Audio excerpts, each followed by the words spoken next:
Good evening, most welcome in Vigorous Techno. आज computer series का part 2 है और आने वाले कम्पिटिटिव एग्ज़ाम्स के लिए मोस्ट इम्पॉर्टेंट सीरीज़ है। आप इस सीरीज़ को ध्यान से देखिएगा और सारे क्वेश्चन को अच्छे से तैयार कर लीजिएगा। आपका एग्ज़ाम बहुत ही अच्छा होगा। कंप्यूटर सीरीज़ का पार्ट 1 पहले पब्लिश कर दिया है। आप सब लोग जाइएगा हमारे चैनल पे और पार्ट 1 को आप देख सकते हो, ठीक है। और ये पार्ट 2 है। आप जो कंप्यूटर सीरीज़ के जितने भी पार्ट्स आएंगे सारे के सारे इंपॉर्टेंट है और प्लीज़ आप लोग कोई भी मिस मत करिएगा। ये कम्पिटिटिव एग्ज़ाम के लिए मोस्ट इम्पॉर्टेंट क्वेश्चन हैं। ओके, चलिए चलते हैं हम अपने फर्स्ट क्वेश्चन पे। किस पे चलते हैं? फर्स्ट क्वेश्चन क्या है हमारा? कौन सी डिवाइस प्रोग्राम और डेटा किसके बीच, प्रोग्राम और डेटा के बीच का अंतर समझ सकती है? तो कौन सी डिवाइस है आपकी? तो फर्स्ट ऑप्शन है आउटपुट डिवाइस। आउटपुट डिवाइस क्या करता है? सिर्फ और सिर्फ आपको आउटपुट शो करता है। बी है मेमोरी। मेमोरी आपका क्या करता है? जो भी आप रिजल्ट होता है या ड्रॉ मटेरियल्स या डाटा होता है जो क्या करता है मेमोरी में सेव करता है टेम्परेरी या परमानेंटली। ओके। इनपुट डिवाइस, आप इनपुट डिवाइस की सहायता से आप इनपुट माइक्रो प्रोसेसर क्या करता है आपका? देखो, प्रोग्राम और डेटा के बीच अंतर समझते कि ये डेटा मीनिंगफुल है, इसका रिजल्ट देना है या फिर आपको क्या करना है रॉ मटेरियल से इसको मीनिंगफुल चेंज करना है। तो कौन करता है? आपका ऑप्शन सी। दोनों के बीच अंतर कौन समझता है? Micro processor. ऑप्शन डी हो गया। कौन सा ऑप्शन हो गया? आपका ऑप्शन हो गया डी। ओके, फिर चलते हैं सेकेंड क्वेश्चन पे। सेकेंड क्वेश्चन है कंप्यूटर की मुख्य मेमोरी क्या होती है? आपको पता है कंप्यूटर्स की मेन मेमोरी क्या होती है? जो प्राइमरी मेमोरी होती है वो 2 टाइप्स में डिवाइड होती है, रैम और रोम में। मेन मेमोरी में होती है, ठीक है। अब मेन मुख्य मेमोरी क्या बोलते हैं? मेन मेमोरी क्या बोलते हैं? मेन मेमोरी भी बोलते हैं। ओके, ए ऑप्शन चेक करते हैं। ऑप्शन क्या है? ए है आपका सहायक, ये नहीं हो सकता है। बी आपका क्या हो गया? इंटरनल। इंटरनल मेमोरी का 2 टाइप्स होती है, इंटरनल और एक्सटर्नल। ये मैं आपको, आप मेरे ट्यूटोरियल से आके आप देख सकते हो। ओके, आप मेरे चैनल्स में जाइए, जितने भी ट्यूटोरियल्स हैं आप सारे देखिए तो आपको फंडामेंटल्स का जो स्टार्टिंग का पोर्शन है वो आपका सारा का सारा क्लियर। सी ऑप्शन क्या है? बाहरी, एक्सटर्नल, ठीक है। डी ऑप्शन क्या है? ये सभी। तो आपका मेन मेमोरी क्या होती है? इंटरनल मेमोरी होती है। क्या होती है? इंटरनल। तो ऑप्शन कौन सा सही होगा? Option B, V3। ओके, फिर चलते हैं हम आपके थर्ड क्वेश्चन पे।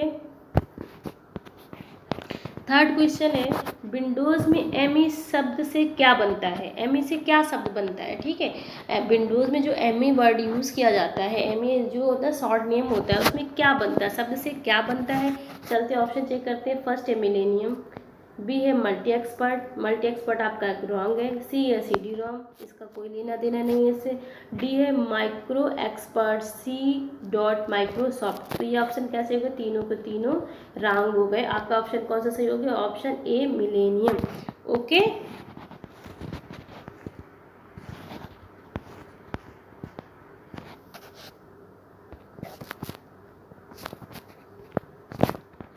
फिर फोर्थ क्वेश्चन है रैम किस तरह की मेमोरी है? तो रैम किस तरह की मेमोरी है? देखिए चेक करते हैं। भीतरी रैम क्या हो गई आपकी? Random access memory. क्या हो गई रैम आपकी? Random access memory. ये कैसी मेन मेमोरी होती है, मुख्य मेमोरी होती है। तो भीतरी नहीं होती है। ऑप्शन बी ऑप्शन क्या है आपका? बाहरी। ये भी गलत हो गया। सहायक, ये भी गलत हो गया, ये भी गलत हो गया। तो सी ऑप्शन कौन सा सही हो गया? मुख्य या मेन मेमोरी। रैम आपकी कैसी है? मेन मेमोरी है। ओके,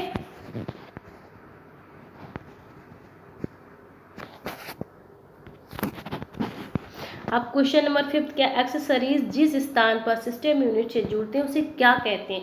जैसे आपने माउस को कनेक्ट करना है अब लैपटॉप से या PC से, ठीक है। एक्सेसरीज जिस स्थान पर जुड़ते हैं, किस पे जुड़ते हैं? जिस स्थान पे जुड़ते हैं उसे क्या कहते हैं? बस नहीं कहते। बस आपका CPU में होता है, डेटा बस होती है, अदर्स बस होती हैं, जो भी टाइप होते हैं बस इसके, वो आपके CPU में होती हैं। तो इससे कोई चीज़ नहीं जुड़ती है, ठीक है। पोर्ट, पोर्ट हो सकता है। ऑप्शन चेक करते हैं। ये ऑप्शन आपका कैसा हो गया? रॉन्ग हो गया। फिर बी ऑप्शन को छोड़, ये भी कुछ नहीं होता है। रिंग्स अलग होती हैं। तो आपका ऑप्शन कौन सही होगा? ऑप्शन बी सही हो गया। कौन सा सही हो गया? Option B. ओके, फिर 6 है आपका ऑप्शन इथरनेट संबंधित। इथरनेट हमेशा कैसे? लोकल एरिया से संबंधित हो। तो लोकल एरिया में तो एक बिल्डिंग में हो सकता है, एक रूम में हो सकता है, एक घर में हो सकता है, ठीक है, या आपके एक लैब में हो सकता है पर्टिकुलर। तो हम ऑप्शन चेक करते हैं क्या हो गया? लैन, ठीक है। बी बैन, बैन का मतलब होता है वाइड एरिया, तो ये तो नहीं हो सकता, ठीक है। MAN, metropolitan area network. रैन, ये भी नहीं हो सकता, तो क्या हो सकता है, ऑप्शन ए आपका करेक्ट है, लोकल एरिया नेटवर्क। लैन का फुल फॉर्म क्या होता है, लोकल एरिया नेटवर्क। एथरनेट किससे संबंधित है, लैन से, ओके। 7th क्वेश्चन है आपका, CTRL मीन्स होता है कंट्रोल, शिफ्ट और आल्ट कौन सी कुंजियाँ कहते हैं, कौन सी, शिफ्ट और कंट्रोल, शिफ्ट और आल्ट को कौन सी कुंजियाँ कहते हैं, चलिए देखते हैं। देखिए ऑप्शन थोड़ा सा मिसप्रिंट हो गया था, इसलिए मैंने इसको कट कर दिया। ए ऑप्शन है अल्फा न्यूमेरिक, बी ऑप्शन है न्यूमेरिक, सी ऑप्शन है फंक्शन, डी ऑप्शन है जॉयस्टिक। तो न्यूमेरिक में क्या होते हैं, वो नंबर्स होते हैं, ऑप्शन बी पे देख रहे हैं। न्यूमेरिक में क्या होते हैं, जो नंबर जिसमें सिर्फ नंबर्स होते हैं, ओके। फंक्शन, फंक्शन की होती है, जैसे F1 हो गया, F2 हो गया, F5 हो गया, F6, इस तरीके से वो फंक्शन कीज हो गए। जॉयस्टिक क्या है, आपके एक इनपुट डिवाइस है, जिससे क्या गेमिंग वगैरह हम खेलते हैं। तो कौन सा ऑप्शन सही हो जाएगा, अल्फा न्यूमेरिक। जो कंट्रोल हो गया, शिफ्ट हो गया, आल्ट हो गई, कौन सी कीज हो गई आपकी, कौन सी हो गई, अल्फा न्यूमेरिक हो गई, ओके। फिर चलते हैं हम आपके 8th क्वेश्चन पे। 8th क्वेश्चन क्या है आपका, OCR का पूर्ण रूप क्या, OCR का पूर्ण रूप होता है ऑप्टिकल कैरेक्टर रिकॉग्निशन। फर्स्ट है आपका ऑप्टिकल कैरेक्टर रिंडरिंग, ये आपका क्या हो सकता है, रॉन्ग हो गया। फिर ऑप्टिकल कैरेक्टर रिकॉग्निशन, ये हो सकता है। फिर ऑप्शन सी चेक करते हैं, ऑप्टिकल CPU रिकॉग्निशन, ये भी रॉन्ग हो गया, इनमें से कोई नहीं। तो ऑप्शन कौन सा सही हो गया, ऑप्शन बी सही हो गया, ओके। OCR का पूर्ण रूप क्या है, ऑप्टिकल कैरेक्टर रिकॉग्निशन, ओके। फिर आया आपका डी, इंफॉर्मेशन का कलेक्शन क्या है, कलेक्शन ऑफ इन्फॉर्मेशन को क्या बोलते हैं, ऐसे भी हम बोल सकते हैं कलेक्शन ऑफ इन्फॉर्मेशन को क्या बोलती हैं। तो आपको पता नहीं, जैसे आप कॉलेज में हो, ठीक है, या कंपटीशन की तैयारी कर रहे हो, तो जो आपको कंपटीशन के लिए फॉर्म डाला है, तो आपने बल्क में, तो ये देखेंगे नंबर ऑफ कितने कैंडिडेट्स ने अप्लाई किया है, तो उसकी एक क्या बनाएंगे, फाइल बनाएंगे, तभी तो इन्फॉर्मेशन। प्रिंटर क्या करता है, सिर्फ आउटपुट देता है, ये ऑप्शन नहीं है। पाथ क्या होता है, जिस लोकेशन पे आपकी फाइल सेव है वो पाथ बताता है। फाइल आपका हो सकता है, लेकिन फिर भी हम D option check, print out, ये भी नहीं। तो आपका ऑप्शन कौन सा सही है, फाइल। तो कलेक्शन ऑफ इन्फॉर्मेशन को क्या बोलते हैं, फाइल बोलते हैं, या इन्फॉर्मेशन की कलेक्शन को क्या कहते हैं, फाइल कहते हैं, ओके। फिर निम्न में से कौन सा आउटपुट डिवाइस नहीं है, कौन सा आउटपुट डिवाइस नहीं है, जरा देखते हैं कौन कौन से हैं आउटपुट डिवाइस नहीं है। चलिए देखते हैं, ऑप्शन चेक कर लेते हैं, सॉरी। देखिए कौन से आउटपुट डिवाइस नहीं है, प्लॉटर हो गया, प्रिंटर हो गया, मॉनिटर और टच स्क्रीन। तो प्लॉटर क्या है, आपका आउटपुट डिवाइस है, इसलिए ये नहीं हो सकता। प्रिंटर क्या आउटपुट डिवाइस है, इसलिए ये नहीं हो। मॉनिटर क्या है, आउटपुट डिवाइस, इसलिए। टच स्क्रीन क्या है, ये input as a input device work करता है। जैसे आपको कोई पिक्चर देखनी है, या कोई पिक्चर इमेज पे क्लिक करना है, तो आपने टच कर दिया, इमेज ओपन हो गई। या किसी फाइल में जाना है, किसी ऐप में जाना है, तो आपने उस पर देखो टच किया और वो ओपन हो गया, ओके। तो ये एज अ इनपुट डिवाइस काम करता है। तो आपका कौन सा नहीं है आउटपुट डिवाइस है, टच स्क्रीन। ऑप्शन कौन सा सही हो जाएगा, ऑप्शन डी सही हो जाएगा, ओके। अब है आपका 11th क्वेश्चन, इंस्ट्रक्शंस के उस समूह को क्या कहते हैं जो कंप्यूटर को बताता है क्या करना है। देखिए कंप्यूटर के पास अपनी कोई फीलिंग्स नहीं होती, जो उसको पता होगा कि हमें क्या करना है, उसको इंस्ट्रक्शंस दिए जाते हैं, तो उसको पता चलता है कि उसको क्या करना है। तो इंस्ट्रक्शंस के उस समूह को क्या कहते हैं जो बताता है, क्या बताता है कि हमको क्या करना है, क्या करना है, क्या नहीं करना, ओके। कंपाइलर, ऑप्शन चेक करते हैं, कंपाइलर क्या करता है, कंपाइल करता है, इसलिए ये नहीं हो सकता। मेंटर कंप्यूटर में नहीं होता है, क्योंकि इसके पास अपना खुद का फीलिंग्स नहीं होती हैं, ओके, इसलिए मेंटर की इसको आवश्यकता नहीं होती है। इंस्ट्रक्टर वो होते हैं जो इंस्ट्रक्शंस देते हैं, तो उसको वो भी नहीं। क्या हो जाएगा आपका, इंस्ट्रक्शंस के उस समूह को क्या कहते हैं, प्रोग्राम कहते हैं। क्या कहते हैं, प्रोग्राम कहते हैं, ओके। तो कौन सा क्वेश्चन सही हो जाएगा, क्वेश्चन नंबर 11 का हो जाएगा आपका डी। इंस्ट्रक्शंस के उस समूह को क्या कहते हैं जो कंप्यूटर को बताता है क्या करना है, तो उसको कहते हैं प्रोग्राम। क्वेश्चन नंबर 12 है, प्रोसेसर के 3 प्रमुख भाग। कितने प्रमुख भाग, 3 प्रमुख भाग कौन से प्रोसेसर के, बोले तो CPU। आपके CPU, जैसे CPU के भी 3 प्रमुख भाग पूछ सकता है, या प्रोसेसर के 3 प्रमुख भाग पूछ सकते हैं। तो क्या है, आपको क्वेश्चन सेम ही है, बस उसका पूछने का तरीका चेंज हो जाता है, ओके। तो इसमें क्या दिया गया, फर्स्ट ऑप्शन है ALU, कंट्रोल यूनिट, रजिस्टर, ये हो सकता है आपका। फिर भी हम ऑप्शन सारे चेक करेंगे। बी है आपका ALU, control unit, RAM. RAM क्या होता है, मेमोरी का पार्ट होता है, इसलिए ये नहीं हो सकता है। सी क्या होता है, cash, control unit, register. Cash क्या है आपका, कैश मेमोरी है, इसलिए ये भी नहीं हो सकता।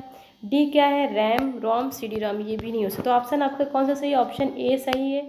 क्या है, A L U control unit C U भी बोलते हैं। और रजिस्टर, जो मेमोरी होती है वो रजिस्टर्स के रूप में होती है, ठीक है, रजिस्टर रो और कॉलम में होते हैं, तो वहाँ पे आपका डेटा सेव होता है। इसलिए ऑप्शन कौन सा सही है, प्रोसेसर के 3 प्रमुख भाग कौन कौन से होते हैं, ई एल यू हो गया, कंट्रोल यूनिट, रजिस्टर्स। ओके, चलते हैं 30 नंबर क्वेश्चन पे है आपका, निम्न में से रैम नहीं है, क्या नहीं है, रैम नहीं है। अब रैम क्या नहीं है, पी रैम कुछ नहीं होता है, ठीक है, लेकिन अभी हम इसको छोड़ देंगे। फ्लैश रैम का पार्ट होता है, flash memory. S ROM RAM का पार्ट होता है, static RAM. D RAM dynamic RAM RAM का पार्ट होती है। ये टाइप्स होते हैं रैम के, इसलिए कौन सा ऑप्शन नहीं है आपकी, रैम नहीं है, पी रैम। पी रोम होती है, ना कि रैम होती, क्या होती है, पी रोम होती है, programmable read only memory. Okay, P RAM नहीं होती, इसलिए ऑप्शन आपका कौन सा सही हो जाएगा, P RAM. Okay, 14th question पे चलते हैं। किसने बेसिक कंप्यूटर भाषा का विकास किया था, किसने किया था कंप्यूटर भाषा का, बेसिक कंप्यूटर भाषा का किसने विकास किया था, निकोलस बर्थ। निकोलस में 2 बार टाइप हो गया है, कोई बात नहीं है, निकोलस बर्थ नहीं है। ओके ओके, जिम क्लार्क भी नहीं है, तो आपका ऑप्शन कौन सा, ऑप्शन डी हो गया, जॉन जी कैमी। कंप्यूटर भाषा के डेवलपर कौन है, जॉन जी कैमी। ओके, डेवलपर्स नेम, कोई भी कंपटीशन होता है एक ना एक आपका नेम जरूर आता है, इसलिए आप जितने भी डेवलपर्स नेम हैं आप उनको बहुत अच्छे से तैयार करिएगा। ओके,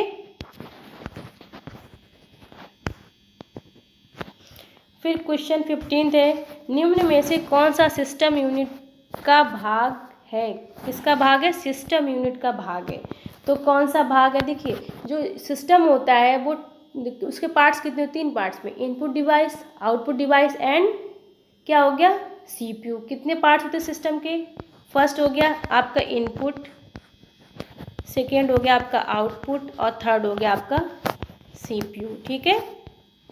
थर्ड, तो फ्लॉपी डिस्क नहीं होता है बी ऑप्शन में, सीडी रोम नहीं होता है, मॉनिटर नहीं होता है। आपका कौन सा ऑप्शन सही हो जाए, ऑप्शन ए सीपीयू, क्योंकि इन तीनों पार्ट्स में से कौन सा, ये सीपीयू आपका यहाँ पे मैच कर रहा है, तो कौन सा पार्ट हो जाएगा, सीपीयू हो जाएगा। सिस्टम यूनिट निम्न में कौन सा सिस्टम यूनिट भाग है, क्या हो जाएगा, सीपीयू हो जाएगा। ओके, फिर है आपका असेंबली लैंग्वेज, क्या है assembly language. Okay, assembly language जब आपका जनरेशन फर्स्ट जनरेशन है तो उसमें क्या होता है, असेंबली लैंग्वेज, पहले मशीन लैंग्वेज का यूज़ हुआ, ठीक है। सेकंड जनरेशन में क्या हो गया आपका असेंबली लैंग्वेज की। तो आपको जो जनरेशन ऑफ कंप्यूटर्स है हमारे चैनल पे जाइए और प्लीज़ आप ट्यूटोरियल्स को देखिए, बहुत अच्छे ट्यूटोरियल्स हैं, आप उनको देखेंगे तो आपको एक एक चीज़ क्लियर हो जाएगी। अब यहाँ पे देखते हैं क्या फर्स्ट ऑप्शन है, कंप्यूटर, क्या है, कंप्यूटर असेंबलर करने के लिए लैंग्वेज यूज़ करते थे, बिल्कुल नहीं, ठीक है। मशीन लैंग्वेज अलग है, लो लेवल लैंग्वेज आपकी हो सकती है, हाई लेवल लैंग्वेज नहीं। तो कौन सा ऑप्शन सही है, असेंबली लैंग्वेज क्या है, लो लेवल लैंग्वेज है, क्या है, लो लेवल लैंग्वेज है। देखिए 17 क्वेश्चन है, निम्न में से कौन सा इंटरनेट एक्सप्लोरर नहीं है, थोड़ा सा मिसप्रिंट हो गया इसके लिए सॉरी। ओके, तो कौन सा है इंटरनेट एक्सप्लोरर, जहाँ पे क्या आप वेबसाइट ओपन करते हो, कोई डेटा सर्च करते हो, कोई भी मतलब नेट यूज़ करने के लिए आपको जो प्लेटफॉर्म प्रोवाइड करा है वो क्या होता है, इंटरनेट एक्सप्लोरर होता है। ओके, फायरफॉक्स आपका इंटरनेट एक्सप्लोरर होता है, इसलिए ऑप्शन ए नहीं हो सकता, बी ऑप्शन सफारी, ये भी इंटरनेट क्रोम, ये भी इंटरनेट एक्सप्लोरर। अब डी क्या, गूगल प्लस। गूगल प्लस क्या है, इंटरनेट एक्सप्लोरर नहीं है, ये एक पार्ट है, ठीक है, गूगल का। तो इसलिए ऑप्शन कौन सा सही हो जाएगा, option D Google, internet explorer नहीं है, कौन सा, गूगल प्लस। ओके, लास्ट ये क्वेश्चन देखते हैं आपका, सॉरी 18th क्वेश्चन है आपका, फ्लॉपी डिस्क किस प्रकार की मेमोरी से संबंध रखती है, किस प्रकार से फ्लॉपी डिस्क मेमोरी संबंध रखती है। देखिए जो पहले आपका फ्लॉपी डिस्क का ड्राइव होता था, ठीक है, उसमें क्या आप फ्लॉपी डिस्क एंटर कर देते थे और आपका डेटा आप रीड करना, राइट करना, जो भी करना वो करते थे। अब देखिए वोलेटाइल का मतलब क्या होता है, यहाँ पे वोलेटाइल का मतलब होता है जो चीज़ परिवर्तनशील हो, ठीक है, कैसी हो, परिवर्तनशील, कैसी परिवर्तन हो या चेंजेबल हो। तो चेंजेबल नॉन वोलेटाइल या अस्थाई, ये स्थायी होती, परिवर्तनशील मतलब अस्थाई, ठीक है, अस्थाई। एक्सटर्नल होती है बाहरी, इंटरनल होती है जो आपकी भीतरी होती है, ए और बी। ये ऑप्शन आपके कैसे है, नहीं हो सकते। ऑप्शन को फ्लॉपी डिस्क कैसी होती है, एक वोलेटाइल मेमोरी होती है, कौन सी मेमोरी होती है, वोलेटाइल मेमोरी। ओके, फिर 19th क्वेश्चन पे पहुँचते हैं। 19th क्वेश्चन है आपका, कंप्यूटर भाषा जावा के आविष्कारक कौन, जावा के आविष्कारक कौन है? तो चलिए देखते हैं जावा के डेवलपर्स नेम कौन है। आईबीएम नहीं है, आईबीएम ने आपकी जावा नहीं बनाई थी। माइक्रोसॉफ्ट नहीं है, क्या है, सन माइक्रोसॉफ्ट, ये हैं। ओके, फिर भी ऑप्शन हम चेक करते हैं नीचे क्या है, देखते हैं ऑप्शन। फिर है फोर्थ है डी है ऑप्शन, इन्फो सिस्टम, ये भी नहीं है। कौन से, ए नहीं है, बी नहीं है और आपका डी नहीं। तो कौन सा, जावा के आविष्कारक कौन है, सन माइक्रोसॉफ्ट। कौन है आप जावा के आविष्कारक, सन माइक्रोसॉफ्ट। लास्ट क्वेश्चन है आपका, निम्न में से कौन कौन एक प्रोग्रामिंग लैंग्वेज नहीं है? कौन सी प्रोग्रामिंग लैंग्वेज नहीं है? पर्ल कैसी है आपकी प्रोग्रामिंग लैंग्वेज है, ये ऑप्शन नहीं हो सकता। जावा भी है क्या आपकी हाई लेवल लैंग्वेज है प्रोग्रामिंग, फास्ट्रो भी है, ठीक है। कौन सी नहीं, ओरेकल। ओरेकल क्या है, ओरेकल आपका क्या है, डेटाबेस है। क्या है, डेटा बेस है, ठीक है, डेटाबेस है। क्या है आपका ओरेकल, डेटाबेस है, ठीक है। डेटाबेस में जैसे आपको स्टूडेंट्स की फाइल एंटर करनी है, स्टूडेंट्स नेम एंटर करने हैं, या स्टूडेंट देखना कि किस सेक्शन में कितने स्टूडेंट्स हैं, नंबर ऑफ स्टूडेंट्स कितने हैं, ठीक है। आपके आर्ट सेक्शन में कितने, साइंस सेक्शन में कितने, टेक्निकल में कितने, नॉन टेक्निकल में कितने, अदर जो भी रिलेटेड आपकी फाइल्स होगी वो कौन सी होगी, ओरेकल। डेटाबेस जो भी क्रिएट करेंगे वो किस में करेंगे, ओरेकल्स में हो गया, या जो भी आपके डेटाबेस के अलग से सॉफ्टवेयर होते हैं उनमें। तो डेटाबेस आपका ओरेकल क्या हो गया, डेटाबेस है, ना कि प्रोग्रामिंग लैंग्वेज। तो ऑप्शन कौन सा सही हो जाएगा, ऑप्शन डी। Okay, Oracle. निम्न में से कौन सी है प्रोग्रामिंग लैंग्वेज नहीं है, ओरेकल, ऑप्शन डी।